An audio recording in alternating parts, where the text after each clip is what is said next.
Todo dia eu tô postando aqui na academia, querida. Só andar, só andar. Eu quero muito ir na academia, eu não gosto. Tem ninguém aqui hoje? Não, mas eu não fico assim. Não vai. O que você acha dessa?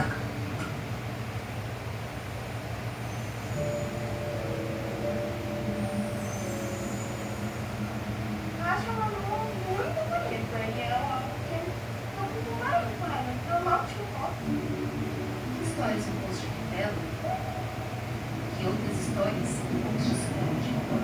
Só pessoas brancas. Só pessoas brancas. Você vê que alguns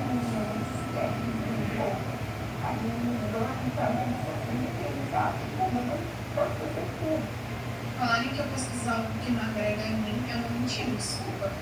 Acho que para as meninas tem agravante porque a sociedade sempre foi machista, continua sendo, sempre tentou impor padrões de beleza para as meninas, só que agora esses padrões de beleza são impostos com os filtros. Nada muito, né? Se o bullying não existisse, eu jamais teria entrado nisso, eu jamais teria que tomar a maioria desses remédios naquela época. Apareceu um vídeo pra mim no YouTube que falava sobre panelas do Discord. E eu entrei nesse vídeo. Eu tinha PDFs, eu tinha coisas que das próprias meninas. A gente teve que printar as imagens da menina cortada e avisar que tinha uma outra menina tomando desinfetante que ela poderia morrer. Eles precisam de usuários para ler. Então, para eles não seria viável perder usuários. Porque perder usuários seria perder dinheiro. Será que vale a pena reduzir o bullying e o assédio em 10% se isso custa 1 ou 2 segundos de uso a menos por pessoa? Quase sempre a resposta é não. Se ele tentar contra a vida dele, que é bem frequente, você fica preso pela morte da pessoa ou por tentativa de suicídio. É bem grave. Hoje o lugar mais perigoso do mundo não é uma avenida movimentada, num lugar escuro, cheio de gente ruim. É o quarto. Eu fico assim, 1 hora assim, máximo, parada assim, tipo, diretão, sem bicho de suor. As histórias desses adolescentes nos ajudam a entender os mecanismos com que eles, assim como todos nós, não consigamos mais viver desgrudados do celular.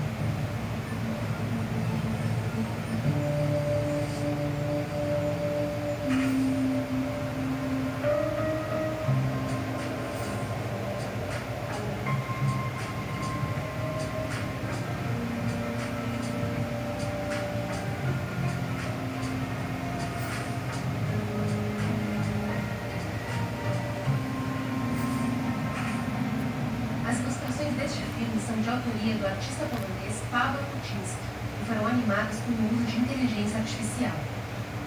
Outros recursos de arte estão sinalizados com este símbolo, como a modificação de voz para preservar a identidade dos entrevistados e intervenções artísticas nas imagens.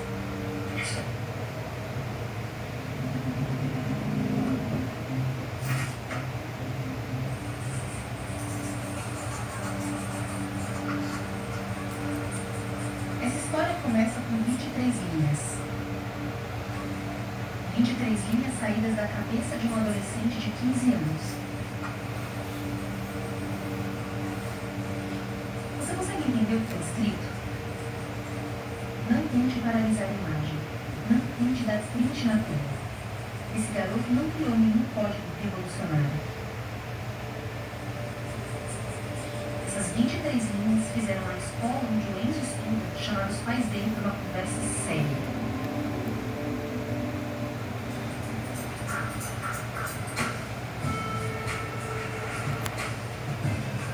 Tinha uma lição de história lá que era pra, tipo, anotar uns bagulho ali, de alguma coisa, eu não lembro o que era. Aí eu fui de escola pro meu amigo, porque eu não ia aqui quando eu o negócio, pá, fazer. Tipo, ninguém tava conseguindo passar prova. Aí eu falei, vou me virar aqui. Eu escrevi, tipo, mano, com uma letra horrível, eu escrevi, tipo, uns bagulho nada a ver aí eu vou acostumar a treinar, você sabe? Mas o que você escreveu? Assim, Lúcio, imagina você escreveu muito de cobrinha, achando que o professor não fosse ler, entendeu? E assim, eles não entendem isso, sabe? Por exemplo, tava com preguiça. Mas foi dormindo, sei lá, 3 da manhã. acorda na segunda, TV uma hora e meia. Só volta do jogo. Quando eu falo, lógico, as férias inteiras, um mês que vem um amigo. Você tem que reconhecer o seu. É confortável você viver. É, tá calmo, tá tranquilo, não tá enchendo o saco, tô vendo meus filmes, eu tô vendo as séries, descansando, estudando. E eles estão felizes, né? Essa postura de estou ontem, não é todo dia, mas eu estou ficando inteiro aí. O jogo é uma coisa, é um vício insidioso, ele está em toda a residência, está em todas as residências, inclusive a minha. Eu sou só um médico, trabalho em algumas clínicas, eu vejo gente demais, e está acabando com um exército de jovens que eu vejo todos os dias internados com muita coisa. Eu sou médico, já consertado, eu vou pedir atestado porque não foi na prova e eu sei que ele estava levando de noite. Mas o primeiro passo é eu, como pai, reconhecer a minha negligência. Em algum momento eu fui negligente. E eu fui negligente, não que eu quisesse. Cansaço, dívida, divórcio, então eu não queria deixar ele trabalhar. Então, cara, cuida, tá? Tchau, cara. É muito desafiador, assim, porque a interação deles depende disso. Você fica sempre nesses dois mundos tentando fazer com que eles voltem um pouco pro físico, mas não dá pra você afastar totalmente.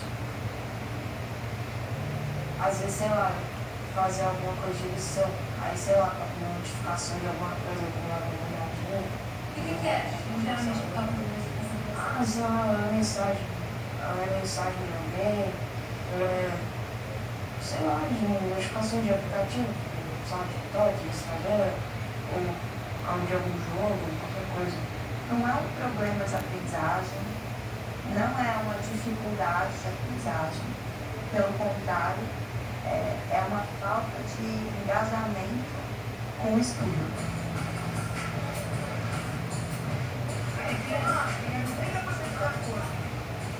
Pelo menos na escola, o Duque é obrigado a largar o celular desde o começo de 2025, quando passou a valer a lei que restringe o uso do aparelho em sala de aula em todo o país.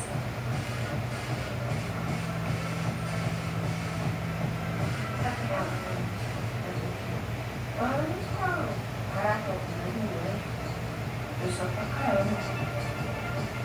Páginas 45 a 49. E aí, tenta não pra prova? Tava fácil porque eu livro, né? Nossa senhora, né? Sim, né? Você não...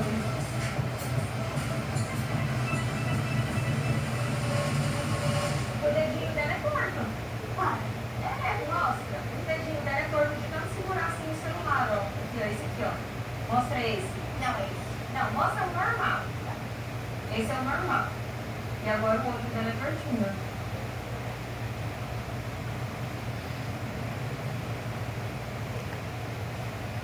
Você viu um... Vem, fica na mais não queira, Ah, ela não vê. Ela é princesa. Meu amor, eu tô só, vem. Começou comigo fazendo vídeos de maquiagem. Virei mãe, então larguei tudo. Aí quando ela tava com 5, 6 anos, falei, eu vou começar a fazer alguma coisinha. E aí eu parti pra internet, né? Tava no auge, internet, todo mundo usando. Eu via ela fazendo e falava assim, eu quero maquiar também. Daí a minha mãe fez, e aí um de Halloween, eu acho que foi Halloween, a minha mãe fazia maquiagem artística, essas coisas, e eu participei. E aí um vídeo bombou. Oi, eu sou a bonequinha maluca. Eu sempre gostei de televisão, eu sempre achei que um dia eu ia ser muito famosa. Então era uma maneira, eu vi na internet a maneira mais fácil de eu chegar na casa das pessoas. Então foi simplesmente para aparecer. E aí no meio disso tudo entrou na Maria com ela. No meio, aí sim aconteceu com ela, aconteceu de verdade. De olho. Oi? Oi, gente, tá tudo bem? Olha, velho, pelo amor de Deus, gente, acabamos de chegar aqui. Outra surpresa surpresa de uma queridinha e tem outras, nossa senhora. E a gente vai fazer uma surpresa. Vamos pegar agora e vou passando, tá? Tudo, absolutamente tudo.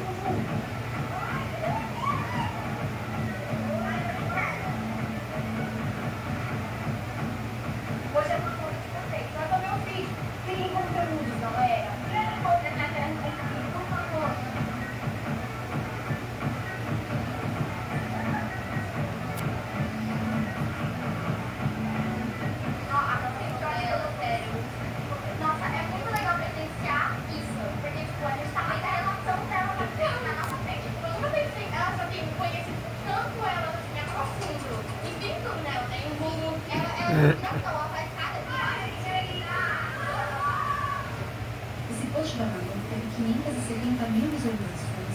81.000 curtidas e 1.227 comentários.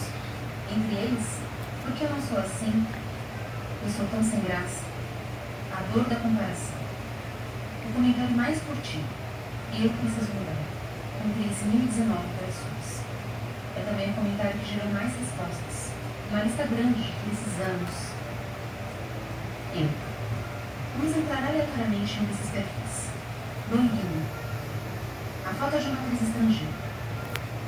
Entre os posts, nenhuma foto da pessoa que escreveu aquelas duas letras. E. Mas descobrimos que o Banguinho é Melissa.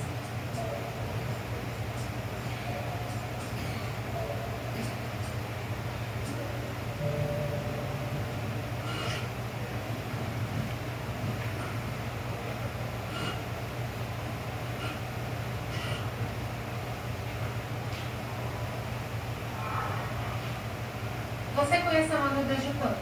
Acho que 2021, eu acho. Quando a auto dela estourou. Ela nem era tão famosa assim. Deixa eu ver.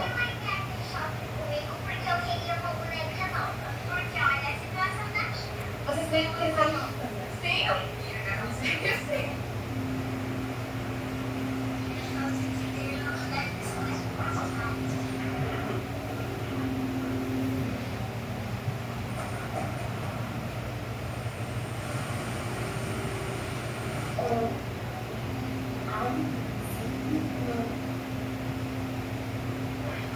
A gente deu o celular para ela com cerca de 8, 9 anos.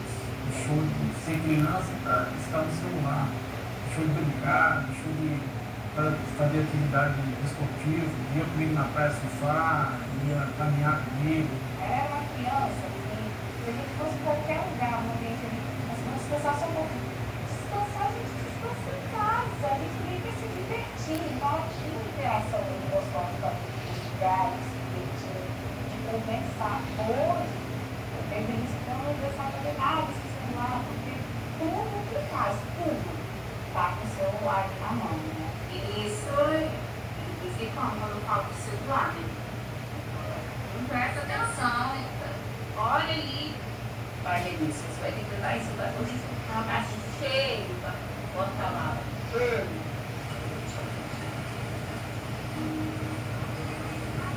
Vai, Melissa, vai na internet, hein? Não, vou pra minha galeria. Você gosta de vir pra cá? Avulso. Às vezes eu prefiro mercado mesmo. É porque meu pai ele gosta muito de lugar mais calmo, não sei explicar. Antes, quando eu estava eu não tinha internet.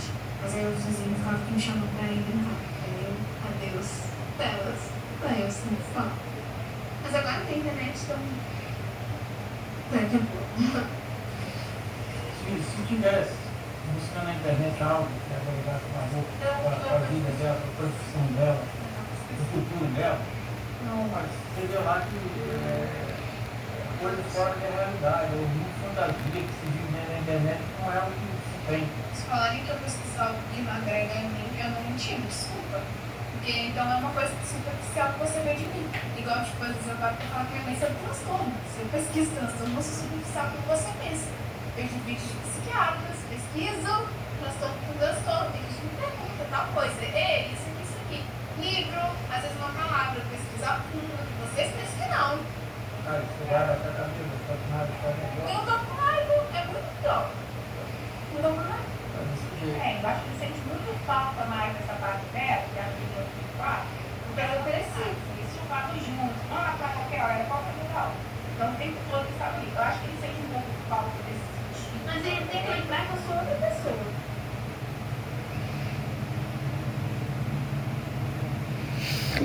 Eu trabalho, né, com o celular, eu preciso por conta do meu trabalho. Mas se a gente não se policiar, a gente se pega ali, né? Porque a gente fala muito do adolescente, por conta dessa vulnerabilidade, e a gente também é assim. Eu não sei se você é da época do Candy Crush, mas eu comecei a perceber que eu ia no banheiro e falava, nossa, eu vou jogar. Eu não podia ficar um minuto ociosa que eu pegava e ia jogar. A gente, como adulto, sai do controle. A gente, às vezes, você não percebe, você está horas ali olhando coisa que não te agrega em nada, né?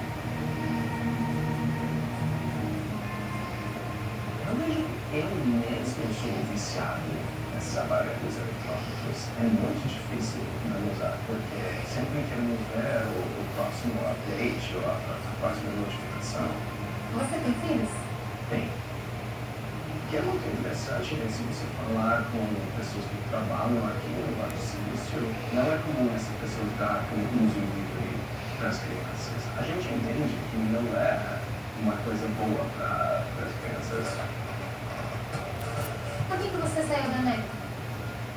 A minha equipe foi eliminada, a equipe de IA responsável. Eu fui demitida na primeira onda e demitiram 10 mil pessoas naquele mesmo dia.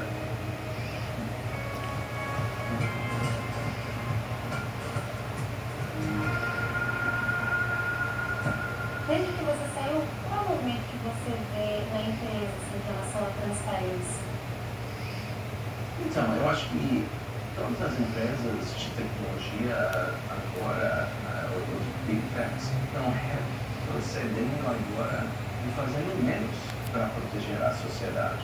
No ano que eu entrei em Facebook, como funcionário em 2018, o Mark Zuckerberg tinha começado a usar a linguagem de que ele queria aumentar interações significativas, positivas, queria que as pessoas vissem mais fotos da família, mais postagens de amigos e menos vídeos virais de gatos brincando com não sei o que. E ele começou a fazer isso. O que aconteceu? TikTok. Exatamente isso.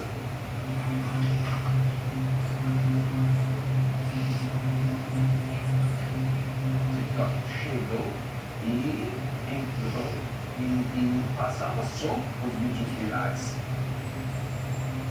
E daí o Facebook, o Instagram, tinha que copiar o TikTok. Agora você entra no Facebook e você vê o TikTok. O problema é que a empresa que não faça o que lucra mais será substituída pela empresa que faça isso.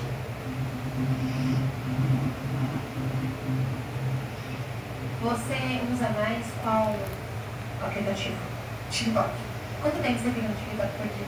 Depende. 4 horas no mês, assim. 4 horas por dia? Depende, tipo, é uma média diária. Porque eu também fico em outros aplicativos, tipo Instagram. Eu fico assim, 1 hora, assim, máximo, parada, assim, tipo, diretão, sem mexer no celular. É o máximo que você consegue? Eu acho que é.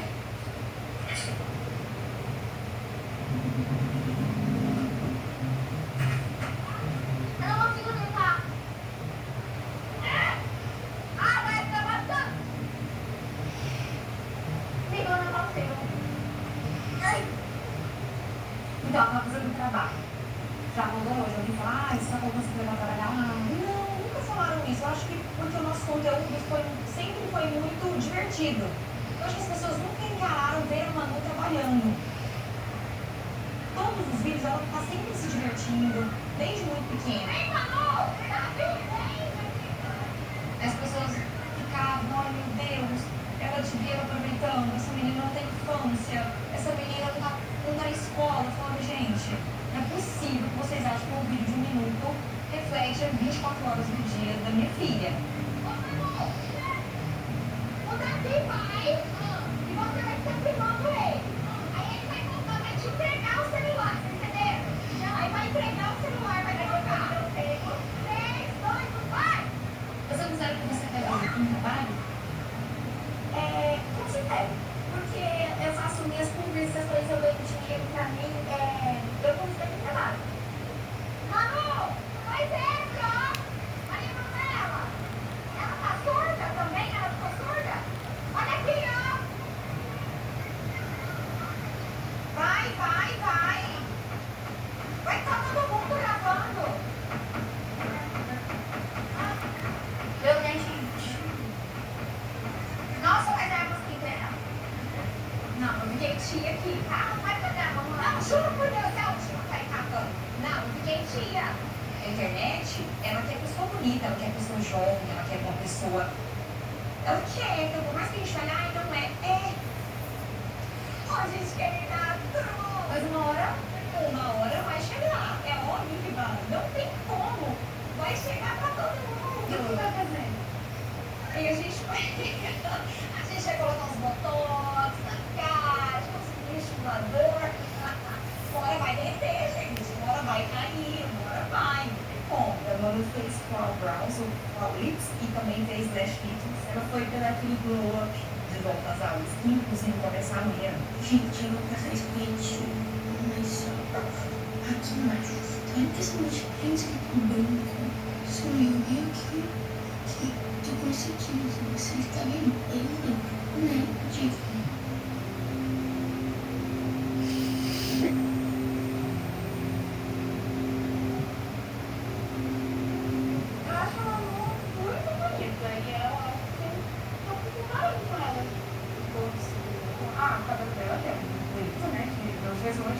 Mas acho que é a aparência no geral, tipo, a gente às vezes vê o vídeo dela e aí não vai falar, poxa, ela é assim, eu não sou.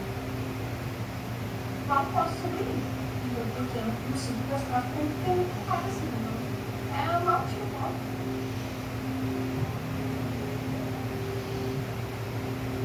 E ela começou a não querer mais tirar foto, você tá uma bonita, mas porque eu não queria fazer aquela cirurgia. Então ela começou a olhar pra ela, não se enxergar mais a beleza ali, né? A beleza que ela tem. Tipo, eu era fechada, mas eu assim, eu não gostava do rolê, eu fiquei com peso. Isso que eu já usei toda a minha vida. Eu já sofri muito. E aí, quando tipo, ficar nessas coisas, pegar no celular e ficar distraída. Às vezes eu consigo alguma coisa, e como o celular, tipo, deixa a hora passar, eu pego e distraio. E a Melissa tinha muito disso, dessa aprovação, né? De outros. Então, o que ela acredita? Eu preciso, então, ter o corpo legal, o cabelo legal, e as pessoas talvez não tenham notado, me sentir mais interessante. Eu mudei de escola. Aí eu estudava em particular e fui pra pública, porque elas existem na questão de moda, foi achando muito, tipo, psicológico. Então, várias vezes eu ia da escola, ela falava, não lembro do estado, não uso, não quero ficar aqui. Eu não gosto de seguir as pessoas verem. Mas eu já me contei muito com essas, não onde que eu tô deixando de ir, o que eu preciso fazer. Porque você vê aquela menininha, um desperto, desenvolta, ali mudando e trazendo sofrimento, e a gente acha que como a gente pode fazer tudo. Né? De ir lá e fazer o quê? E de dormir com a gente. Só que quando vai crescendo eu não posso, né? Tem coisa que ela vai ter que passar sozinha, né? E ter que lidar. O que você acha que é, ou assim, a beleza perfeita pra você? Eu não sei o que seria beleza perfeita, mas eu acho que eu consigo ver em todos, menos em mim. Eu odeio a minha insegurança com tudo, eu odeio a minha personalidade, que eu odeio muito minha personalidade. Mas e odeio a aparência.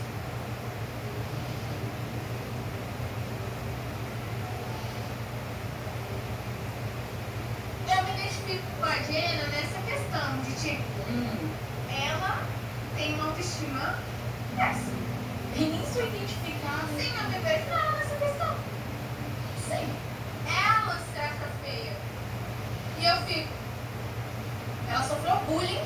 Não é possível. Ela sofreu bullying. Sim, eu me vejo nela nessa referência que fala pra você. realidade fosse antes, igual a Zendaya. Eu lembro que eu te falei, se você tem que buscar mais um pouco da história, você quer saber sobre só pessoas brancas. Só pessoas brancas, nem tem características, cabelo mais. Mas não quer dizer que só acho pessoas padronizadas, bonitas, ou que eu só me identifico com pessoas padronizadas, mas e sim porque pessoas que hoje em dia a gente vê são padronizadas. Mentir?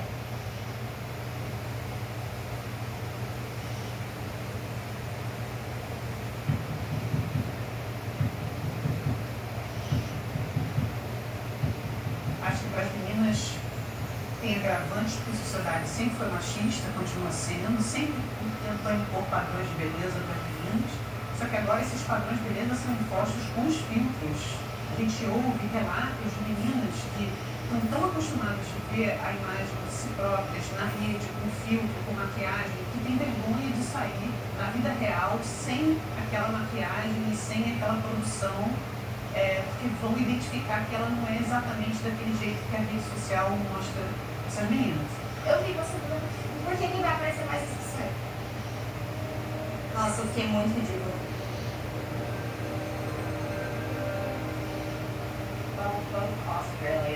Tanto a Austrália quanto o Brasil têm litorais lindíssimos, mas nós não jogamos nossas crianças diretamente na água sem ensiná-las a nadar, sem que saibam como lidar com correntes perigosas ou onde ficam predadores como os tubarões. Por isso, ensinamos nossos filhos a nadar desde muito cedo, assim como deveríamos ensiná-los sobre letramento digital. Vários países estão estudando restrições. Na Austrália, só quem tem mais de 16 anos pode ter perfil em rede social. Quando adolescentes muito jovens estão construindo suas identidades e seu senso de quem são, a última coisa de que precisam é de assédio ou de comparações, enquanto tentam descobrir quem são. A ideia, com o adiamento do uso das redes sociais, é dar às crianças um tempo valioso para ter uma vida equilibrada e não serem influenciadas por algoritmos muito fortes e poderosos e por recursos de design invasivos, que são feitos para mantê-las viciadas e sempre rolando a tela.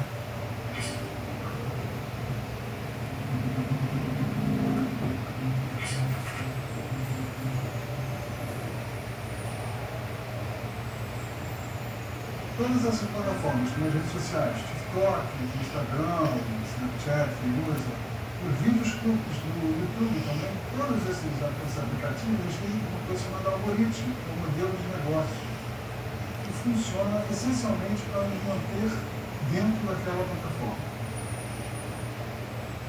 E crianças e adolescentes são especialmente suscetíveis a esses mecanismos de vício, porque eles não têm o cérebro maduro o suficiente para poder perceber, para poder criticar, para poder se dar conta, para poder também controlar os impulsos de permanecer, de ver mais um, mais um. Então, por exemplo, todos os aplicativos, os manuais de aplicativos, pedem para nos mandar notificações. Então parece uma coisa inocente, uma notificação, ela vicia.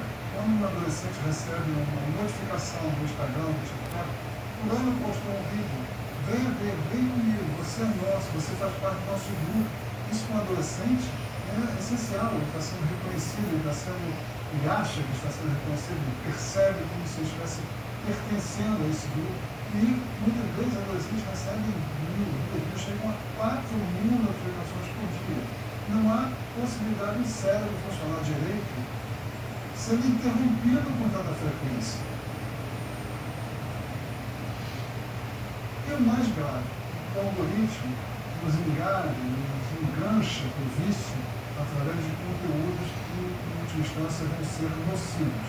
Porque a melhor forma de engajar é pela emoção forte, pelo medo, pelo ódio, pelo nojo. As empresas das redes sociais sempre disseram que trabalham constantemente para tirar conteúdo nocivo de circulação.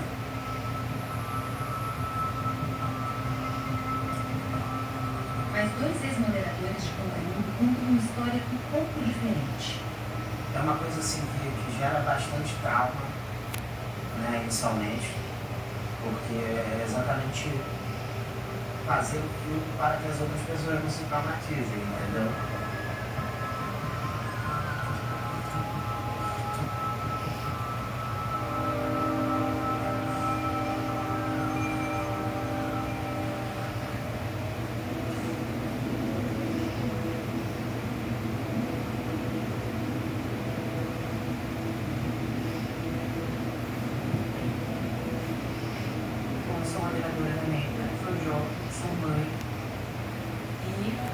Só fundo os perigos das redes sociais. Muitas pessoas começaram a enganadas. Achando que, nossa, vai ser lindo, a gente vai ganhar para rolar vídeo no Facebook todo dia. Não quer um trabalho desse, né? Mas não, é bem mais embaixo. São mulheres brigando na rua, atropelamento. Então é aquilo que realmente choca muito o público e normalmente quando chega pra gente já tem milhares de visualização. É um sentimento de pertencimento. É muito triste você ter que ver essas coisas, entendeu? Religiado, droga, conteúdo nazista, conteúdo fascista, também atrocidades humanas, né? Era uma criança, ela estava numa, e um homem aparece arrastando ela pela praia e joga ela num colchão e ele taca fogo. Esse vídeo era de 2 anos quando foi moderado, era 2 anos que ele estava rodando. E a gente não pode, por exemplo, acionar nenhum órgão legal para que seja analisada a fundo essa filmagem para chegar a essa pessoa que cometeu esse crime. Sobre essa acusação, a Meta respondeu: não permitimos conteúdos violentos ou de exploração infantil em nossas plataformas. E os removemos assim que detectados. Cooperamos e respondemos às requisições das autoridades nos termos da legislação aplicável. Eu acho que o programa mesmo é essa lentidão. A lentidão de você acessar esses conteúdos que são nocivos, filtrar esses conteúdos que são nocivos e tomar atitudes cabíveis contra os usuários que estão postando esse tipo de conteúdo. Falta o querer de fato ir para a raiz do problema, porque dá para eles resolverem isso facilmente. Por que você acha que eles não resolvem? Porque eles precisam de usuários para dentro. Então, para eles não seria viável perder usuários, porque perder usuários seria perder dinheiro.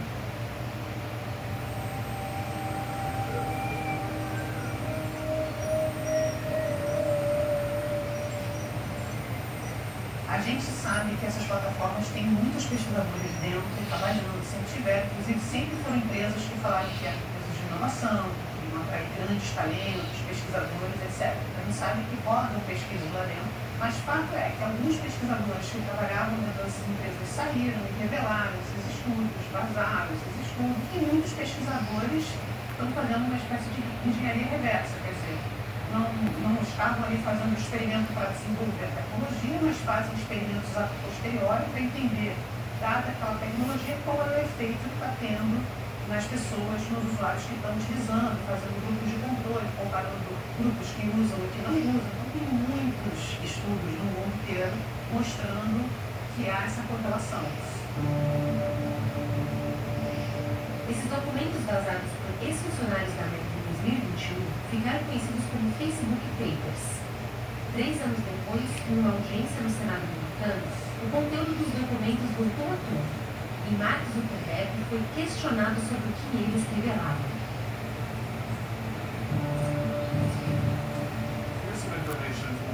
Aqui estão informações trazidas por um ex-funcionário que testemunhou neste Senado. Ele trabalhou para você. É um executivo sênior. Foi isso que ele encontrou ao estudar os seus produtos.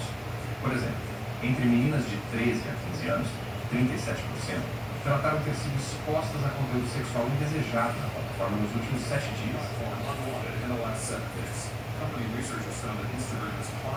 Pesquisadores da empresa constataram que o Instagram é prejudicial para grande parte dos adolescentes, especialmente meninas. O estudo diz que nós pioramos os problemas de imagem corporal para 1 em cada 3 adolescentes. Os adolescentes culparam o Instagram pelo aumento das taxas de ansiedade e depressão. Esse é o estudo de vocês.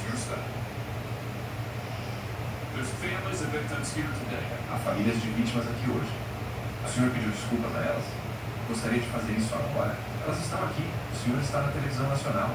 Gostaria de pedir desculpas agora às vítimas que foram prejudicadas pelo seu produto? Mostrem as fotos para eles.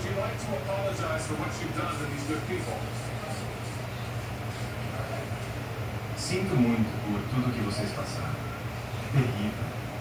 Ninguém deveria ter que passar pelas coisas que as suas famílias sofreram. E é por isso que investimos tanto. E vamos continuar liderando esforços na indústria, para garantir que ninguém mais tenha que passar pelos tipos de sofrimento que as suas famílias enfrentaram. 8 meses depois, Zuckerberg parece ter mudado de postura. É muito bom estar aqui. E fiquei pensando, talvez a gente precise marcar o próximo só para pedir desculpas pelo que vou falar hoje. Não, tô brincando. Eu não peço mais desculpas. A gente percebeu.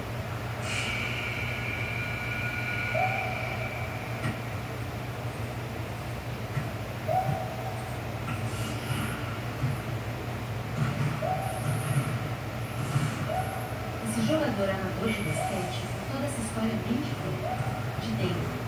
Ele era pesquisador da Meta quando as informações da empresa foram divulgadas pelos ex-funcionários. Existe uma tensão nessas empresas entre o conteúdo agressivo e a proteção das pessoas. O Mark Zuckerberg já admitiu em 2018 que, quanto mais um conteúdo se aproximava de violar as políticas internas, mais engajamento ele tinha. Mas o engajamento é bom para o negócio, pelo menos no curto prazo. Então, muitas vezes, o lado vencedor é aquele que vai trazer dinheiro hoje e amanhã no mundo web. O pessoal da nossa área sempre soube que é quase impossível fazer essas empresas milionárias, bilionárias ou trilionárias fazerem a coisa certa pela razão certa.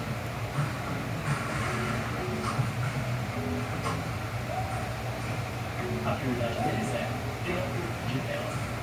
Por exemplo, a gente até poderia sugerir uma mudança que reduzia em 10% o bullying e o assédio virtual. Aí eles iam perguntar, será que essa mudança para reduzir o bullying e assédio vai afetar tempo de tela dos usuários? E peraí, parece que o tempo médio de uso caiu 1 segundo por dia. 2 segundos por dia. Será que vale a pena reduzir o bullying e o assédio em 10% se isso custa 1 ou 2 segundos de uso a menos por pessoa? Quase sempre a resposta é não, it's not. Foi ficando cada vez mais frustrante e difícil fazer um bom trabalho lá.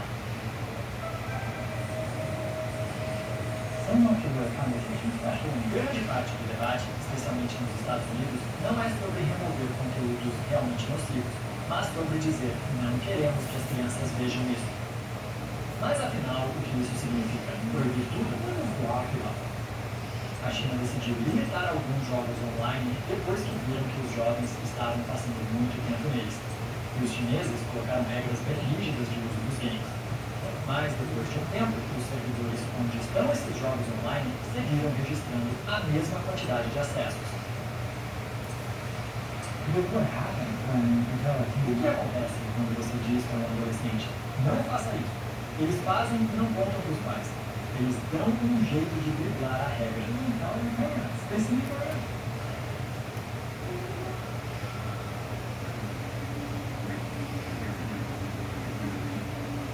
Nos jogos, muitos mecanismos de vício também, né? A coisa de você vencer etapas, de você conseguir cada vez mais, e também eles dificultam a próxima etapa, mas só o suficiente para você não desistir e permanecer um pouco mais. E dentro desse ambiente do jogo, você tem também as ofertas, as que chamam de loot boxes, né? Que se você clicar aqui, se você ganhar, você vai ganhar um aqui, você vai ganhar um Robux, se você isso, se você aquilo. E aquilo funciona como um jogo de azar. Acabei de ouvir uma história de um menino que estava jogando Fortnite, que é um jogo ultra popular, entre menino, e que foi sequestrado da dentro de um grupo nazista no Discord. E ele conseguiu sair porque o pai identificou uma suástica e conseguiu tirar ele. Meninas que são levadas para comunidades de apologia ao suicídio, à automutilação, transtornos alimentares. Isso tudo acontece em jogos, no Roblox.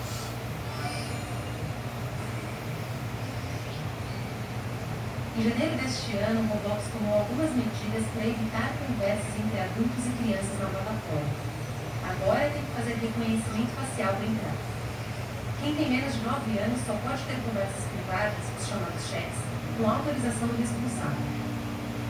E as conversas só são permitidas com usuários de idades parecidas. Isso aqui tá maravilhoso, cara. A gente tá fazendo um protesto no Roblox. Ó, peraí. Calma, que os caras escreveram no carro, tá? Vamos. Alguém falar pro Roblox cortar o chat do post. Botar mais placas, a gente tem que se expressar. As mudanças provocaram uma onda de protestos virtuais no Roblox, com avatares carregando cartazes, pedindo a volta dos chats como Emma.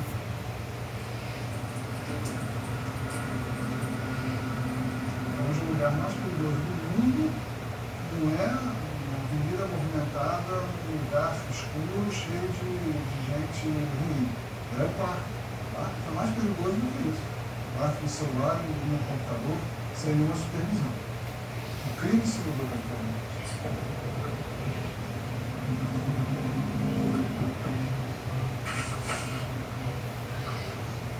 Olha, para você os fatos que você está respondendo, tá? Por meio de redes computadores, rede social, Instagram, intimidou sistematicamente, individualmente e em grupo a vítima e a portador do transtorno do espectro autista, mediante violência psicológica de modo intencional e repetitivo, sem motivação evidente, por meio de atos de humilhação e discriminação com ações verbais e virtuais. O grupo do Instagram chegou a conter 40 integrantes, instigado malvosamente a mandar fotos de suas partes íntimas para o grupo, prometendo inclusive o pagamento em Robux, a moeda virtual utilizada no Roblox. Só para vocês entenderem a gravidade, se essa vítima, por causa de ter sido humilhado e sofrer esse tipo de crime, se ele tentar contra a vida dele, que é bem frequente, você vai ficar preso pela morte da pessoa, pela tentativa de suicídio. É bem grave, tá? E já tem uma decisão aqui, só que vocês não foram intimados ainda, então vou intimar agora, de proibição de uso de redes sociais e de jogos online dele. Ele está proibido a partir de hoje de usar o celular. Pode entrar na minha suada, quando eu falo com seus pais, eles já não escutam. Eu falo de ele sair pelo seguinte, porque quando um adolescente faz bullying, ou cyberbullying, como no caso dele, pegou uma criança, um adolescente, bem frágil, né, vulnerável, sem condições de se defender, e aí começa a humilhar, fazer essa investigação sistemática, perante o grupo, para se sentir melhor, para se sentir mais valorizado. Quando alguém faz bullying, não quem é vítima de bullying, mas quem faz bullying, também precisa de ajuda. Eles precisam dar atenção e olhar as suas educações, já que eles não são todos. Era da época que eu tomava remédio. Se o bullying não existisse, eu jamais teria feito ou entrado nisso, eu jamais teria que tomar a maioria desses remédios naquela época. Eu fazia vários cortes de cabelo, eu adorava fazer esse tipo de coisa, sempre fui uma pessoa muito alternativa. Então era algo dos colegas e dos próprios professores, que diziam que era estranho, era esquisito, tá? Falavam mal da minha aparência, professores. E daí foi ali que minha autoestima começou a cada vez baixar, comecei a criar uma fobia social muito grande, então eu pensei, eu vou começar a evitar essas pessoas, vou começar a dar com pessoas que entendam esse meu lado, sabe? Que eu consiga conversar com eles as coisas que eu vi, as coisas que eu passei dentro do colégio. No final do ano de 2022, tá? Eu ainda tinha 15 anos na época, eu via muitos vídeos e eu tava vendo um caso criminal e apareceu um vídeo pra mim no YouTube que falava sobre panelas do Discord. E eu entrei nesse vídeo.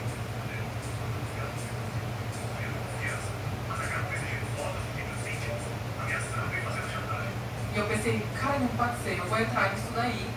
Porque eu fiquei curiosa, eu quero ver se não pode ser que um bando de criança fazer esse tipo de coisa. E eu entrei.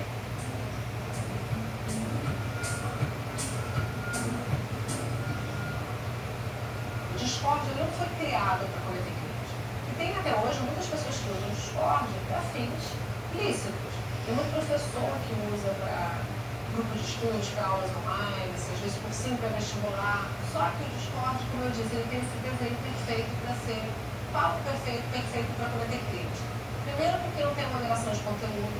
Segundo porque o Discord ele é um lugar quase de anonimato. E a gente tem recebido de relatos dos próprios adolescentes que estão nessas panelas do Discord, que muitos chegaram lá, porque o algoritmo do TikTok sugeriu para eles um falou. A gente tem várias evidências de que o algoritmo do TikTok está sugerindo para crianças, tem meninos de 11, 12 anos, que chegaram no Discord, porque o algoritmo começou a oferecer para eles links para comunidades de violência extrema. Foi totalmente ao contrário do que eu imaginei. Eles me trataram muito bem. Muitos deles também eram isolados. Meus colegas também apanhavam, também sofriam um monte de coisa dentro dos colégios. Tinha tanta coisa naquele celular. Eu tinha PDF, eu tinha coisas que das próprias meninas. A maioria tem 12, 13 anos. Então, quando elas mandam nudes pra eles, ou fazem X-Cam com eles, eles gravam ou eles tiram print back no caso e vendem. Elas são muitas vezes vendidas. E elas nem sabem. Eu salvava no PDF, porque às vezes algum menino que não conseguiu ver, e eu mandava.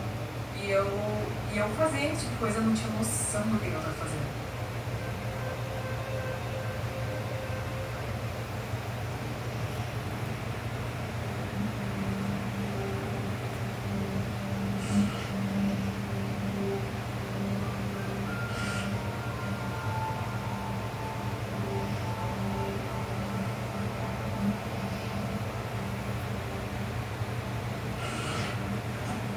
A gente ficou monitorando alguns servidores, né? Eu não quis participar do evento, porque provavelmente ela seria a vítima de um estupro virtual, né? Agora, nesse momento, estou vazando os dados. Vazando o estudo dela, por ela ter cometido algo que não tem cumprido. Os desafios pioraram, estão cada vez mais agressivos, com cada vez menos chance da vítima sobreviver. Mas o que mais nos preocupa é que eles que estão aí, eles não têm hoje. Tudo para eles serve.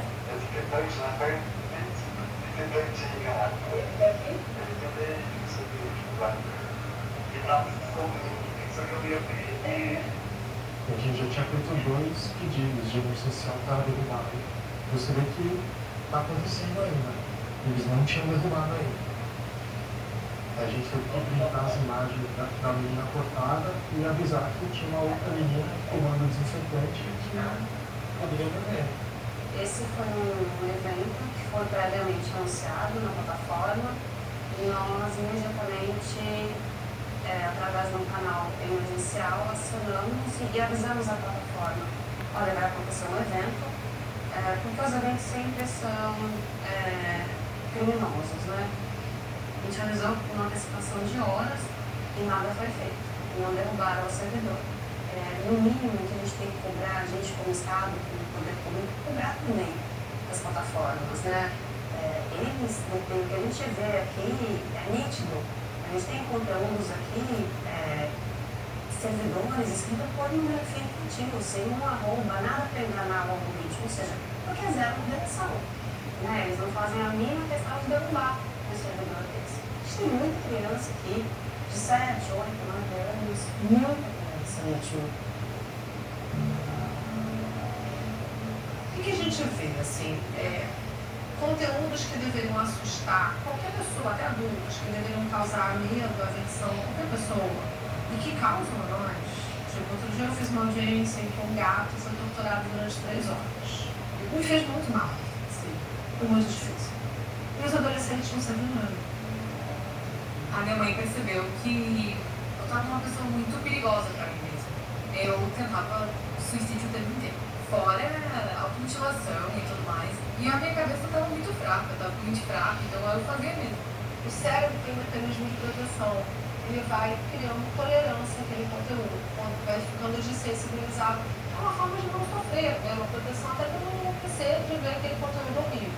Isso está acontecendo com crianças e adolescentes. A gente manda fazer avaliações psiquiátricas na justiça, o psiquiatra muitas vezes vem dizendo que aquele adolescente ele ainda não pode ser diagnosticado com transtorno de personalidade, antissocial, que seria a psicopatia, mas já se sabe que ele tem um critério para transtorno de personalidade, já tem transtorno de conduta e já apresenta ali todos os sinais.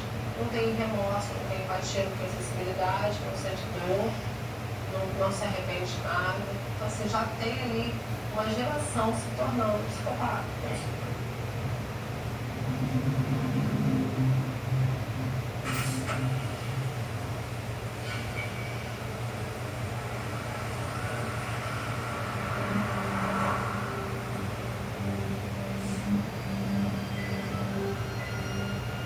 Bom, pessoal, eu acho que o que nós estamos precisando nos apresentar, todo mundo já conhece, conheci o Matheus também, e hoje a gente veio falar um pouquinho sobre o que aconteceu, sobre a história do Matheus.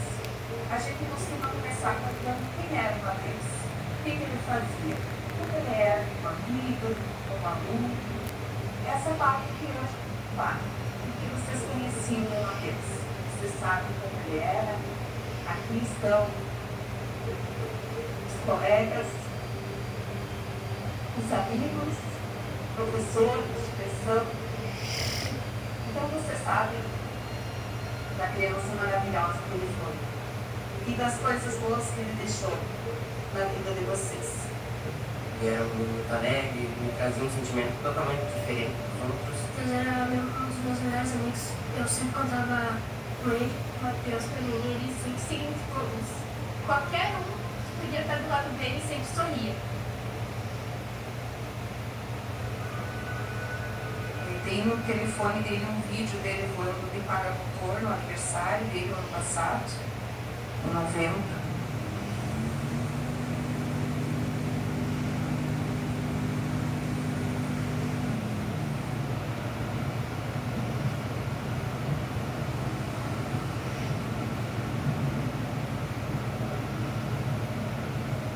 foi na última viagem. Final de semana, não é um final de semana, dias antes eu conheci a volta, sabe, no tempo plástico. Não quero explicar, não. Dá pra ver a cachoeira do Nifi, tá bom?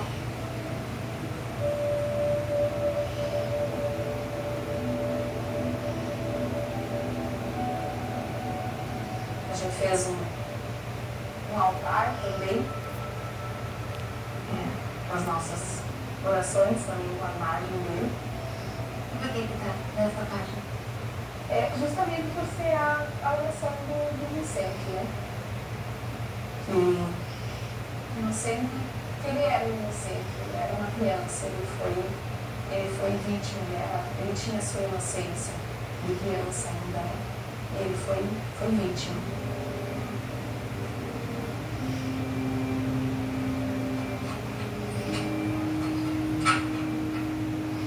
O que aconteceu, fato, a gente estava aqui na igreja, primeiro, Mateus nos acompanhou. Terminado, então, o culto, a gente tinha uma reunião e nesse momento, então, ele foi para casa. Antes de sair, ele ainda parou na minha frente, estava parado ali. Ele mostrou que tinha pego a chave e ele parou na minha frente e me disse: nossa, mãe, olha como eu estou bem maior que você. Ele estava muito orgulhoso porque ele estava mais alto que eu, né? E ele pensou: nossa, mãe, olha como eu estou muito mais alto que você. Né? E foi a última coisa que ele falou.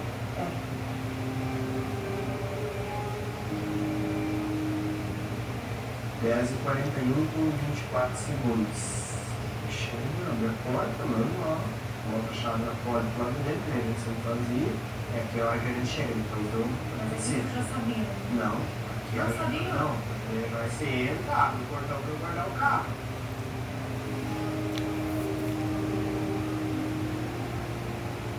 E daí a hora que eu boto o carro lá pra dentro. Aqui, né? Aqui lá, porque eu nem desliguei o carro, ela já correu ali na porta e ela já tá pedindo socorro. Ela abriu a porta e eu nem o carro não desliguei. Aqui, né? Eu ia chamar ele para eu mostrar na casa dos meus pais. Quando eu chego no quarto, eu me deparo com a situação. Eu já tinha cometido o suicídio. Então, uma coisa, uma imagem que nunca vai sair da cabeça, né? Essa imagem que tu vê ali. Mateus, então, foi vítima de um crime virtual, um crime cibernético. Ele foi abordado através do WhatsApp, numa abordagem muito rápida, em uma única conversa. O crime que ele foi vítima foi um crime de sextorção. Nunca eu imaginei que pudesse ser abordado, né, e acontecer isso numa troca de nudes, ter um desfecho dessa proporção. Né? E não sei a hora de tocar para mim que essa menina manda fotos, né, e depois ele manda também, e a partir disso eles começam a pedir dinheiro, que não era um valor virtual, era um valor de R$100. Como ele disse que ele não tem como fazer, e aí eles começam certamente a ameaçar, que vão expor as fotos, e que vão publicar, né, em escola, nas redes sociais, enfim. No momento de tanto desespero, de tanto pânico, o pânico da exposição, as ameaças que ele sofreu através da conversa, ele não teve tempo, ele não conseguiu pedir ajuda. Depois que no acontecido ali, que você pede por socorro, aí logo eles me disse que eu tinha escutado, né? E na verdade é ali que ela contou que tinha sido dois, né? Até então ele nem tinha percebido que tinha sido dois tipos, porque o primeiro ele, né, se atrapalhava na hora de atirar, e aí quando eu pegar vergonha, eu tiro de novo. Era uma arma, era uma herança de família que estava conosco, e ele sabia onde estava, sabia. Como o telefone está na investigação, eles não liberaram, não deixaram nem eu pegar o telefone, né, para olhar toda essa conversa. Foi mostrado meio por cima, assim, a gente não tem na íntegra como o tempo da conversa, todo o tempo em detalhes ali, né. Ele não mudou o seu jeito de ser, ele não mudou o seu humor, ele não teve nada de diferente, demonstrando que ele pudesse já estar sofrendo uma pressão antes disso, né? A gente não sabe qual o nível de ameaça que teve, se houve mais ameaças, porque na conversa já tinha fotos nossas, a gente sabe que tinha fotos nossas da família. E o número que abordou ele é o número da Nigéria, e não é o número brasileiro. O número da Nigéria, que começa com 234. Pode ser um número aleatório, comprado pelos criminosos para aplicar esse tipo de golpe. Mas existe uma outra hipótese, e quem alertou para isso foi o especialista em segurança online, Emmanuel Adinto. A maioria dessas extorsões vem de criminosos de países na África, como a Nigéria. Esse é um problema que ultrapassa fronteiras. O cybercrime hoje é global. Isso começou com um grupo chamado Yahoo Bots, um esquema de extorsão pelos e-mails Yahoo no começo dos anos 2000. Eles se tornaram uma espécie de seita, evoluíram e continuam a aplicar golpes. Mas os criminosos pediram Pix, questionam. Interpretou o cenário. O criminoso nigeriano pode ter um parceiro brasileiro. O brasileiro recebe em Pix, mas eles convertem para a moeda local. Foram muitas as tentativas de conseguir uma resposta da polícia de Fortaleza dos Valos sobre o caso do Matheus. 3 pedidos de entrevista, todos frustrados. O único e-mail veio só depois de 3 meses, com informação incompleta. Um dos delegados responsáveis, Murilo Jung, confirmou as informações dadas pela família e disse que o intervalo entre a primeira mensagem e o disparo fatal foi de apenas 40 minutos. Mas ele não respondeu sobre os dados bancários do Pix que foi pedido a Matheus, nem sobre a hipótese desse crime ter ligação com a Nigéria. Procuramos então a outra delegada responsável, Gina Arundi, alegando falta de tempo, disse que ficaríamos mesmo sem respostas. Tudo bem, como é que vai? Olha, vou te dizer, desde o final do mês de outubro nós estamos cada delegado com 4 delegacias respondendo. Tá bem complicado aqui para nós, assim, nós estamos numa correria. Então eu vou te dizer que nos próximos tempos ele não vai te responder. E essa situação vai permanecer até janeiro, porque nós estamos com alguns delegados em férias e outros participando de operações. Então, por enquanto, não tenho como te dizer que vai ter alguma resposta do delegado. Desculpa, tá? Te agradeço. Agradeço a compreensão de vocês. A maioria das polícias não tem preparo para lidar com esses crimes de sextorção. Alguns se limitam a pegar o depoimento das vítimas e fazer um relatório. E quando a polícia pede para as próprias vítimas fornecerem as evidências do golpe, muitas vezes isso é um novo trauma, porque são detalhes da vida íntima expostos. Há muitos recursos que as polícias locais podem acessar para saber como lidar com esse tipo de crime, inclusive do FBI e ONGs.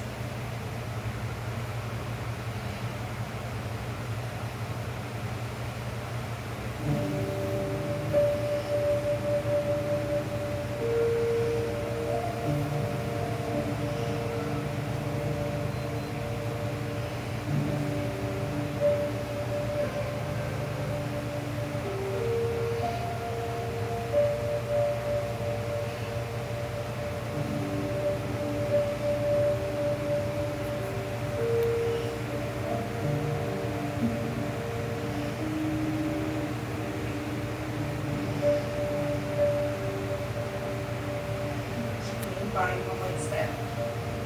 Passar por isso não é a ordem certa das coisas.